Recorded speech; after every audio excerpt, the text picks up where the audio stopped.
अध्यक्ष आदरणीय बहन कुमारी मायावती जी से कि वो आए और इस चुनावी विशाल जनसभा को संबोधित करें। आदरणीय बहन जी, इस चुनावी जनसभा में इकट्ठा हुए पार्टी के सभी छोटे बड़े पदाधिकारी एवं कार्यकर्तागण, आज आप लोग देश में व यहाँ आपके उत्तर प्रदेश स्टेट में भी लोकसभा के लिए हो रहे आम चुनाव में अपनी पार्टी के उम्मीदवारों के समर्थन में मुझे सुनने के लिए यहाँ इकट्ठा हुए हैं, तो उसके लिए मैं आप सभी लोगों का हार्दिक दिल से आभार प्रकट करती हूँ। वैसे आप लोगों को ये मालूम है कि हमारी पार्टी कांग्रेस, बीजेपी व अन्य किसी भी विरोधी पार्टी तथा गठबंधन आदि के साथ मिलकर नहीं, बल्कि अकेले ही अपनी पार्टी के बलबूते पर पूरी तैयारी व दमदारी के साथ ये चुनाव लड़ रही है। इसके साथ ही हमने टिकट बंटवारे के मामले में भी यहाँ सर्व समाज के लोगों को उचित भागीदारी दी है, जिनको कामयाब बनाने के लिए अपनी पार्टी के लोग पूरे जी जान से लगे हैं। इस संबंध में यहाँ मैं ये भी कहना चाहूंगी कि हमारी पार्टी ने इस चुनाव में भी सर्व समाज के लोगों को टिकट बंटवारे के मामले में या देने के मामले में हमने उचित भागीदारी दी है। खासकर जो दलित वर्ग के लोग हैं या जो रिजर्व सीटें हैं, तो हमने रिजर्व सीटों पर भी अकेले एक ही कम्युनिटी के लोगों को नहीं, एक ही बिरादरी के लोगों को नहीं, बल्कि शेड्यूल कास्ट में जो विभिन्न जातियां आती हैं, तो उनको हमने चुनाव लड़ने का मौका रिजर्व सीटों पर दिया है। आगरा के लोगों को ये मालूम है कि जब इस चुनाव से पहले आपके उत्तर प्रदेश में लोकल बॉडीज के चुनाव हुए थे और यहाँ मेयर का चुनाव हुआ, तो हमारी पार्टी ने अनुसूचित जाति में से एक वाल्मीकि समाज की महिला को मेयर के लिए चुनाव के मैदान में उतारा था। और आपकी ये आगरा रिजर्व सीट है, तो आगरा रिजर्व सीट से तो फिर हमने यहाँ पर तो जाटव समाज की महिला को चुनाव के मैदान में उतारा है। इसके नजदीक ही, ज्यादा दूर नहीं है, हाथरस लोकसभा की सीट है, तो वहां हमने धनगर समाज को जो अनुसूचित जाति में आते उनको भी चुनाव के मैदान में उतारा है। आपके आगरा से लगी हुई फतेहपुर सीकरी की सीट है, तो यहाँ हमने अपर कास्ट समाज में से तो खास तौर से ब्राह्मण समाज के व्यक्ति को हमने चुनाव के मैदान में उतारा है। तो इस प्रकार से हमने टिकट बंटवारे के मामले में सर्व समाज के लोगों को बीएसपी में जुड़ने की, उनकी तादाद को ध्यान में रखकर हमने उचित भागीदारी दी है। हालांकि आज यहाँ आपकी इकट्ठा हुई अपार भीड़, वह भीड़ के जबरदस्त जोश को भी देखकर अब मुझे ये काफी हद तक भरोसा हो गया है कि पिछली बार की तरह इस बार भी आप लोग अपने प्रदेश से और यहाँ अपने क्षेत्र से तो लोकसभा चुनाव में अपनी पार्टी का बेहतर रिजल्ट जरूर लाएंगे। इसके लिए अब मैं आप लोगों का ध्यान कुछ जरूरी बातों की तरफ दिलाना चाहती हूँ और इस संबंध में विशेषकर मैं कांग्रेस, बीजेपी व इनके अन्य सभी सहयोगी दलों के बारे में ये कहना चाहूंगी कि आजादी के बाद शुरू में केंद्र व देश के काफी राज्यों में भी ज्यादातर सत्ता यहाँ कांग्रेस पार्टी के ही हाथों में केंद्रित रही है, किंतु इनकी अधिकांश मामलों में रही गलत नीतियों एवं गलत कार्य प्रणाली आदि की वजह से ही फिर इस पार्टी को यानी कि कांग्रेस पार्टी को केंद्र व काफी राज्यों की भी सत्ता से बाहर होना पड़ा है तथा यही स्थिति इनकी सहयोगी पार्टियों की भी बनी रही है, जिसके कारण ही फिर पिछले कई वर्षों से भारतीय जनता पार्टी व इनके सहयोगी दल केंद्र एवं काफी राज्यों की भी सत्ता में काबिज हो गए हैं, लेकिन इनकी भी ज्यादातर रही जातिवादी, पूंजीवादी, संकीर्ण, सांप्रदायिक व द्वेषपूर्ण नीतियों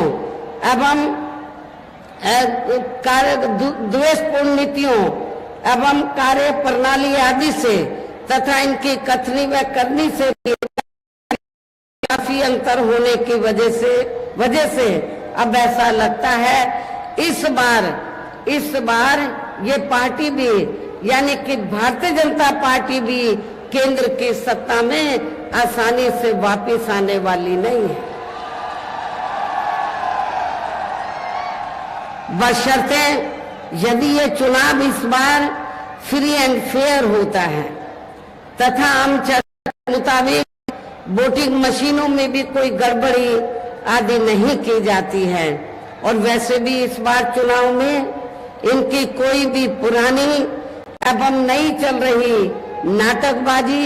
जुमलेबाजी व गारंटी आदि काम में आने वाली नहीं है, क्योंकि अब देश की जनता काफी हद तक है कि इनकी पार्टी ने अब तक देश के विशेषकर गरीबों, कमजोर तबकों, मध्यम वर्गीय एवं अन्य मेहनतकश लोगों को जो इन्हें दिखाने के असंख्य प्रलोभन भरे वायदे किए हैं तथा अनेकों हवाई व कागजी गारंटी आदि भी दी है, तो उनका जमीनी हकीकत में अभी तक इन्होंने लगभग 1/4 हिस्सा कार्य भी नहीं किया है, बल्कि इसके स्थान पर इनका ज्यादातर समय व ताकत भी या इनके अपने चहेते रहे बड़े बड़े पूंजीपतियों एवं धन्ना सेठों को ही ज्यादा से ज्यादा मालामाल व धनवान बनाने में तथा इन्हें हर स्तर पर छूट देने व बनाने में ही लगी रही है, जिनके अधिकांश आर्थिक सहयोग से ही ये पार्टी व अन्य पार्टियां भी अपना संगठन चलाती हैं तथा चुनाव आदि भी लड़ाती हैं, जिसका काफी कुछ खुलासा बॉन्ड की आई रिपोर्ट से भी हो जाता है। इसके साथ ही अब ऐसा लगता है कि कांग्रेस पार्टी की तरह ही बीजेपी ने भी केंद्र की तमाम सरकारी जांच एजेंसियों का ज्यादातर राजनीतिकरण ही कर दिया है। इसके अलावा देश के किसान वर्ग भी वर्तमान बीजेपी की सरकार में शुरू से ही अपनी विभिन्न समस्याओं को लेकर काफी ज्यादा दुखी व परेशान रहे हैं और अभी भी हैं, जबकि यूपी में 4 बार हमारी पार्टी की रही सरकार ने इनके हितों का भी हर स्तर पर विशेष ध्यान रखा है। हमारी पार्टी की रही सरकार ने तो किसानों को खेती करने के लिए समय पर इनको सस्ते साधन उपलब्ध कराए और इसके साथ ही तो इनकी फसल का भी हमारी सरकार ने उचित दाम दिया है, जो अब आपको ना तो यूपी की सरकार में ना केंद्र की सरकार में नेशनल लेवल पर किसानों को ये सब राहत मिलती हुई नजर नहीं आ रही है। इतना ही नहीं बल्कि केंद्र में पूर्व की रही कांग्रेसी सरकार की तरह ही वर्तमान भाजपा सरकार में भी इनकी जातिवादी, हीन, सांप्रदायिक एवं पूंजीवादी सोच व नीतियों के चलते ही पूरे देश में सर्व समाज में से खासकर गरीबों, दलितों, आदिवासियों, पिछड़े वर्गों, मुस्लिम एवं अन्य धार्मिक अल्पसंख्यक समाज के लोगों का भी पूर्ण रूप से विकास व उत्थान आदि नहीं हो सका है। और इस संदर्भ में वैसे आप लोगों को ये मालूम है कि पूरे देश में यहाँ दलितों, आदिवासियों एवं अन्य पिछड़े वर्गों का सरकारी नौकरियों से अधूरा पड़ा आरक्षण का कोटा भी अभी तक पूरा नहीं भरा गया है। विशेषकर SC व ST वर्गों के सरकारी कर्मचारियों का पद भी अब काफी हद तक प्रभावहीन ही बना दिया गया है। और यहाँ मैं आप लोगों को ये भी बताना चाहती हूँ, जब यहाँ समाजवादी पार्टी की सरकार थी तो समाजवादी पार्टी की सरकार ने SC व ST वर्गों के सरकारी कर्मचारियों का पदोन्नति में जो आरक्षण है इसको पूरे तौर से इसको खत्म कर दिया था। ये आप लोगों को इस बात की भी जानकारी होनी चाहिए। और इतना ही नहीं, जब इस मामले को हमारी पार्टी ने संसद में उठाया, SC ST का जो पदोन्नति में आरक्षण है इसको प्रभावशाली बनाने के लिए संशोधन बिल लाने के लिए सरकार पर दबाव बनाया, तो उस समय सेंटर में कांग्रेस पार्टी पावर में थी। तो उस दौरान कांग्रेस और बीजेपी दोनों की मिली भगत से समाजवादी पार्टी को आगे करके इस बिल को पार्लियामेंट के अंदर फाड़ा गया। और इतना ही नहीं बल्कि बीजेपी और कांग्रेस पार्टी दोनों की मिली भगत से इस बिल को पास नहीं होने दिया, इस बिल को पास नहीं होने दिया। और इतना ही नहीं, आज जो खास तौर से आरक्षण को लेकर जो किस्म किस्म की बातें कही जा रही हैं, SC ST OBC के आरक्षण को लेकर कांग्रेस भी लंबी चौड़ी बातें कर रही है, बीजेपी भी, जबकि ये दोनों पार्टियां SC ST OBC के आरक्षण के खिलाफ हैं। ये दोनों पार्टियां नहीं चाहती हैं SC ST OBC के वर्गों के लोगों को आरक्षण का पूरा लाभ मिले। साथ ही केंद्र व राज्यों में भी विरोधी पार्टियों की रही सरकारों में इन सभी वर्गों को प्राइवेट सेक्टर में आरक्षण दिए जाने की व्यवस्था किए बिना ही इनकी सरकारों के ज्यादातर सरकारी कार्य अब प्राइवेट सेक्टर के जरिए ही इनके बड़े बड़े पूंजीपतियों व धन्ना सेठों आदि को ही दिए जाने के कारण अब इनको पूरे देश में आरक्षण का बहुत कम ही लाभ मिल पा रहा है। इसी प्रकार इनका अन्य और मामलों में भी शोषण व उत्पीड़न आदि होना अभी तक भी बंद नहीं हुआ है। इसके साथ साथ मुस्लिम व अन्य धार्मिक अल्पसंख्यक समाज के लोगों की भी हालत हर स्तर पर या काफी ज्यादा खराब व दयनीय ही बनी हुई है। इतना ही नहीं बल्कि पिछले कुछ वर्षों से केंद्र व अधिकांश राज्यों में भी बीजेपी व RSS की सरकारों के चलते हुए अब इनका विकास व उत्थान आदि होना भी काफी हद तक बंद सा हो गया है। आए दिन इन पर खासकर आए दिन मुस्लिम व अन्य धार्मिक अल्पसंख्यक समाज के लोगों पर खासकर हिंदुत्व की आड़ में हो रही जुल्म जाति भी यहाँ काफी ज्यादा चरम सीमा पर पहुंच चुकी है। इसके साथ साथ अपर कास्ट समाज में से विशेषकर गरीब लोगों की भी हालत हमें कोई खास अच्छी नजर नहीं आती है। कहने का तात्पर्य ये है कि चाहे वीकर सेक्शन के लोग हैं या माइनॉरिटी हैं, अपर कास्ट समाज के लोग हैं, ये सभी लोग हमें काफी दुखी व परेशान नजर आते हैं। हर मामले में व हर स्तर पर हमें काफी दुखी व परेशान नजर आते हैं। इनकी गलत कृषि नीतियों के कारण किसान वर्ग भी आए दिन आंदोलित ही रहता है। साथ ही इनकी गलत आर्थिक नीतियों की वजह से देश की अर्थव्यवस्था पर भी इसका काफी बुरा प्रभाव पड़ा है, जिससे यहाँ विशेषकर छोटे एवं मध्यम वर्गीय व्यापारी वर्ग भी काफी ज्यादा दुखी व परेशान हैं। और अब केंद्र में पूर्व की रही सरकारों की तरह ही वर्तमान भाजपा सरकार में भी यहाँ पूरे देश में गरीबी, बेरोजगारी एवं महंगाई आदि भी लगातार काफी ज्यादा बढ़ रही है। देश में हर स्तर पर फैला भ्रष्टाचार भी अभी तक खत्म नहीं हुआ है। साथ ही अपने देश की सीमाएं भी अभी तक पूरे तौर से सुरक्षित नहीं है। ये भी बड़ी चिंता की बात है। ऐसे में अब आप लोगों को देश में हो रहे लोकसभा आम चुनाव में बीजेपी, आप लोगों को आम चुनाव में कांग्रेस, बीजेपी व इनके सहयोगी पार्टियों को भी केंद्र की सत्ता में आने से जरूर रोकना है। जिनकी गलत नीतियों व गलत कार्य प्रणाली आदि को आप लोग काफी हद तक आजमा भी चुके हैं। ऐसी स्थिति में अब ये विरोधी पार्टियां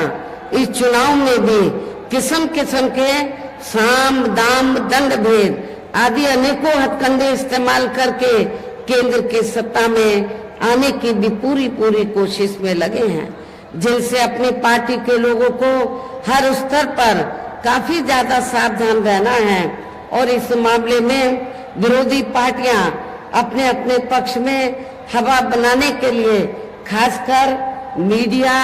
ओपिनियन पोल व सर्वे आदि का जो बड़े पैमाने पर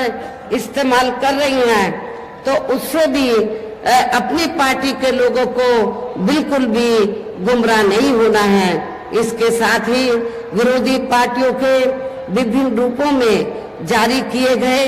इनके हवाई व प्रलोभन भरे चुनावी घोषणा पत्रों एवं वायदों आदि के बहकावे में भी अपनी पार्टी के लोगों को कतई नहीं आना है, जिन्हें ये पार्टियां चुनाव खत्म होने के बाद ज्यादातर अमल में नहीं लाती हैं। और अब जिन पर से देश की जनता का अधिकांश विश्वास ही उठ गया है, यही खास वजह है कि हमारी पार्टी किसी भी चुनाव में अपनी पार्टी का कोई भी चुनावी घोषणा पत्र आदि जारी नहीं करती है। वैसे भी हमारी पार्टी किसी भी मामले में कहने में बहुत कम बल्कि कार्य करके दिखाने में ही ज्यादा विश्वास रखती है। और इस बात का सबसे बड़ा सबूत ये है कि उत्तर प्रदेश में 4 बार हमारी पार्टी के नेतृत्व में रही सरकार ने चुनाव में अपनी पार्टी के बिना कोई जारी किए गए चुनावी घोषणा पत्र के ही प्रदेश व आम जनहित में काफी कुछ ऐतिहासिक कार्य करके दिखाए हैं, जिनकी अब देश में अधिकांश की सरकारें काफी नकल भी कर रही हैं। जबकि इस मामले में हमारी पार्टी का ये कहना है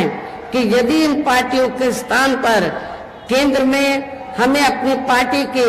सरकार बनाने का मौका मिलता है, तो तब फिर हमारी पार्टी की बनी सरकार केंद्र में यहाँ अब तक रही सभी विरोधी पार्टियों की सरकारों की तरह केवल हवाई व कागजी कार्य आदि नहीं करेगी, बल्कि उत्तर प्रदेश की तरह ही जमीनी हकीकत में ठोस कार्य करके दिखाएगी। और इस संदर्भ में खासकर मैं ये कहना चाहूंगी, केंद्र द्वारा देश में पिछले कुछ समय से अति गरीब परिवारों को अस्थायी तौर पर फ्री में जो थोड़ी सी खाद्य सामग्री दी जा रही है, तो उससे इनका स्थायी तौर पर भला होने वाला नहीं है। और आप लोगों को ये मालूम है कि जब यहाँ असेंबली का चुनाव हुआ, तो असेंबली के चुनाव में भी और अब लोकसभा आम चुनाव में भी पूरे देश के अंदर तो जो सर्व समाज में से जो गरीब लोग हैं, जिनको इन्होंने फ्री में थोड़ा राशन आदि दिया है, खाद्य सामग्री आदि दी है, तो उसके एवज में तो ये इन्होंने असेंबली के चुनाव में भी लोगों को गुमराह करने के लिए और अब लोकसभा चुनाव में भी तो बीजेपी और आरएसएस के लोग तो अपने कंधे पे थैला टांग कर तो गांव-गांव में घूम रहे हैं और क्या कह रहे हैं कि देखो श्री नरेंद्र मोदी जी ने तो आपको फ्री में राशन दिया है, तो आपके ऊपर मोदी जी का बहुत कर्ज है, तो आप कर्ज के रूप में तो आप ये जो कर्ज है तो इस चुनाव में आपको अदा करना है, वोट के रूप में बीजेपी को वोट देकर आपको ये कर्ज अपना अदा करना है। लेकिन मैं अपने ऐसे सभी लोगों को, गरीब लोगों को ये कहना चाहती हूँ कि वर्तमान में केंद्र की जो भाजपा सरकार ने जो गरीब लोगों को थोड़ा जो फ्री में राशन आदि दिया है, तो ये कोई बीजेपी ने अपनी जेब से नहीं दिया है, श्री नरेंद्र मोदी जी ने अपनी जेब से नहीं दिया है, बल्कि आप लोग जो यूपी गवर्नमेंट को या केंद्र की सरकार को जो भी टैक्स देते हैं, उस टैक्स के पैसे से, टैक्स तो आपका है, टैक्स जनता देती है, तो जो पैसा आप लोग टैक्स के रूप में देते हैं उस पैसे से ये राशन दिया जा रहा है। इसमें बीजेपी का कोई एहसान नहीं है और ना ही श्री नरेंद्र मोदी जी का इनका कोई एहसान नहीं है, कोई कर्ज नहीं है। आप लोगों का ये पैसा है, आप लोगों ने टैक्स के रूप में इसको दिया, तो इसलिए आप लोगों को ये नहीं सोचना है कि हमने उनका नमक खाया है, ये नमक तो आप ही लोगों का है। आप लोगों ने टैक्स दिया, उससे आप लोगों को ये फ्री में राशन आदि दिया गया है, तो इनके बहकावे में आप लोगों को कतई भी नहीं आना है। ये भी मैं, और वैसे भी ये जो गरीब लोग हैं, वैसे भी इनकी ये जटिल समस्या देश में हर हाथ को काम देने से ही केवल दूर हो सकती है, जिसकी तरफ हमारी पार्टी की बनी सरकार विशेष ध्यान देगी। साथ ही देश में पिछले काफी वर्षों से आए दिन बढ़ रही गरीबी, बेरोजगारी व महंगाई आदि से भी जनता बहुत ज्यादा दुखी व परेशान है, जिसे भी आर्थिक नीतियों में तब्दीली करके जरूर दूर किया जाएगा। धर्म की भी आड़ में पिछले कुछ वर्षों से खासकर मुस्लिम समाज के लोगों का द्वेष की भावना से जो इनका काफी ज्यादा शोषण व उत्पीड़न आदि किया जा रहा है, तो उसे भी जरूर रोका जाएगा। और ये सब हमने अपनी यूपी की रही सरकार में करके भी दिखाया है। हमने उत्तर प्रदेश के अंदर कोई भी दंगा फसाद नहीं होने दिया है। इसके अलावा हमने यूपी में सर्व समाज में से गरीब एवं बेरोजगार लोगों को बेरोजगारी भत्ता आदि न देकर उन्हें बड़ी तादाद में रोटी रोजी के साधन भी उपलब्ध कराए हैं, जो अब ये कार्य भी अधिकांश ठंडे ही पड़े हैं, जिनको फिर सरकार बनने पर, केंद्र में सरकार बनने पर प्राथमिकता दी जाएगी। अर्थात देश में इस समय हो रहे लोकसभा चुनाव में विरोधी पार्टियों के जारी किए गए उनके हवाई व प्रलोभन भरे चुनावी घोषणा पत्रों आदि के बहकावे में अब यह खासकर देश के अति गरीबों, मजदूरों, बेरोजगारों एवं अन्य मेहनतकश लोगों को बिल्कुल भी नहीं आना है। और अब इन्हें ऐसी सभी विरोधी पार्टियों की हर हालत में, ऐसी सभी विरोधी पार्टियों को हर हालत में केंद्र की सत्ता में आने से जरूर रोकना है, जिनके कथने व करने में काफी अंतर रहा है तथा जिन्हें ये लोग वर्षों से आजमा भी चुके हैं। ऐसे में अब मेरा यही कहना है कि आप लोगों को अपने खुद के व अपने प्रदेश व क्षेत्र के तथा देश के भी हित में अपने वोटों को यहाँ कांग्रेस, बीजेपी व अन्य विरोधी पार्टियों को न देकर केवल अपनी एकमात्र हितैषी पार्टी बहुजन समाज पार्टी को ही देना है, जो ये पार्टी उत्तर प्रदेश की तरह ही केंद्र में भी अपनी पार्टी की सरकार बनने पर फिर पूरे देश में यह अपनी पार्टी की सर्वजन हिताय व सर्वजन सुखाय की नीतियों पर आधारित ही सरकार चलाएगी। इसके साथ साथ केंद्र से जुड़ी आपके क्षेत्र की जो भी यहाँ स्थानीय समस्याएं होंगी तो उन्हें भी फिर दूर करने का हर संभव पूरा प्रयास किया जाएगा। साथ ही यहाँ गरीबों, मजदूरों, बेरोजगारों, कर्मचारियों, किसानों, छोटे व्यापारियों एवं अन्य मेहनतकश लोगों के हितों का भी विशेष ध्यान रखा जाएगा। सर्व समाज में से खासकर दलितों, आदिवासियों, गरीबों, दलितों, आदिवासियों, पिछड़े वर्गों, मुस्लिम व अन्य धार्मिक अल्पसंख्यक समाज के लोगों के विकास एवं उत्थान के साथ साथ हर स्तर पर इनकी सुरक्षा आदि के लिए भी सख्त कदम उठाए जाएंगे। और तभी फिर यहाँ वास्तव में अपने देश के महान संतों, गुरुओं व महापुरुषों में भी विशेषकर महात्मा ज्योतिबा फूले, छत्रपति शाहू जी महाराज, श्री नारायणा गुरु, बाबा साहब डॉक्टर भीमराव अंबेडकर एवं मान्यवर श्री काशीराम जी आदि का अधूरा सपना जरूर साकार हो सकता है, जिनको यूपी में हमारी पार्टी की रही सरकार द्वारा हर स्तर पर पूरा आदर सम्मान दिया गया है। इन्हीं खास बातों के साथ ही अब मेरा देश व आपके स्टेट के भी हित में, आपके क्षेत्र के भी हित में यही कहना है कि हमारी पार्टी ने यहाँ जिनको भी चुनाव के मैदान में उतारा है, जो आपके सामने या मंच पर भी मौजूद हैं, तो उन्हें आपको जरूर कामयाब बनाना है, जिसके लिए यह पार्टी के सभी स्तर के छोटे बड़े पदाधिकारी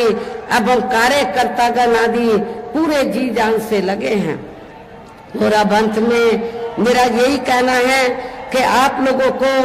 वोट पड़ने वाले दिन यहाँ बीएसपी के अपने सभी लोकसभा उम्मीदवारों को, अर्थात आगरा जो सुरक्षित लोकसभा की सीट है, यहाँ से हमने श्रीमती पूजा अमरोही को चुनाव के मैदान में उतारा है।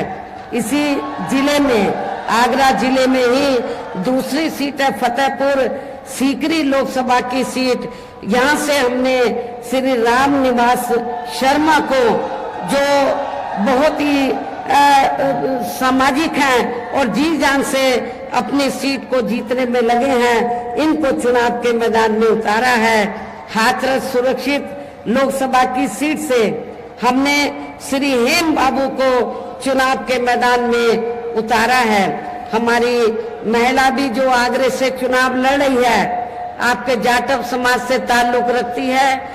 ये भी जी जान से लगी हुई है, तो इनको भी जिताकर आप लोग इनका हौसला जरूर बढ़ाएं। और अपने जो ब्राह्मण समाज से, धनगर समाज से हैं, जो भी हमारे उम्मीदवार यहाँ चुनाव के मैदान में हैं, इनको आप लोग जरूर कामयाब बनाएं। और इनको कामयाब बनाने के लिए आप लोगों को ये मालूम है कि हमारी पार्टी का चुनाव चिन्ह क्या है, हाथी। आप लोगों को बहुजन समाज पार्टी का जो चुनाव चिन्ह हाथी है, हाथी चुनाव चिन्ह के सामने वाले बटन को दबाकर आप लोगों को अपनी पार्टी के इन तीनों प्रत्याशियों को रिकॉर्ड तोड़ वोटों के अंतर से जरूर कामयाब बनाना है, विजयी बनाना है। इनको पार्लियामेंट में जिताकर जरूर भेजना है। इस खास अपील के साथ ही अब मैं अपनी बात यही समाप्त करती हूँ। जय भीम, जय भारत।